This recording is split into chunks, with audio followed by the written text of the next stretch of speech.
মই পাইছিলোঁ 1,20,000 এনেকুৱা পৰিব ছাৰ। প্ৰেচিডেণ্টে বনাই দিছিলে। এইটো গাঁও পঞ্চায়তৰ, এইটো হাতীগাঁও এৰিয়া। ফ্ল'ৰটো হ'ল নে নাই? নাই হোৱা।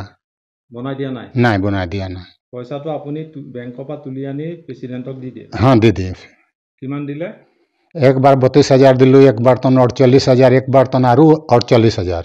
আৰু যি হৈছে তো আৰু সামনে আপনি দেখি আছে বাবা। এই কাঠৰ কাম কৰি আছো। কি কাঠ ব্যৱহাৰ কৰিছে আপুনি? এইফালে খকন, এইফালে পাইন, এইফালে ছটিয়না। ভাল এনেতো বনোৱা ভালেই হৈছে, কিন্তু কেঁচা কাঠ যে ফাঁক হৈ গৈছে মানে। এইটো একো নহয়, কিন্তু বৰষুণ আৰু পানী নাপালে একো নহয়। কিন্তু মই 20টামান ঘৰৰ কাম কৰি আছো মানে। এইটো এটা দৰ্জা পাল্লা 1,000 টকা দিছে আৰু খিৰিকী পাল্লা কেইটা 600 টকা দিছে। এইটো বাগানৰ সভাপতি হয়, এই কি হাতীগাঁও পঞ্চায়তৰ সভাপতি হয়। এইকেইটা কিছুমান নিজে কৰি আছে যে সেইকেইটা হোৱা নাই মানে।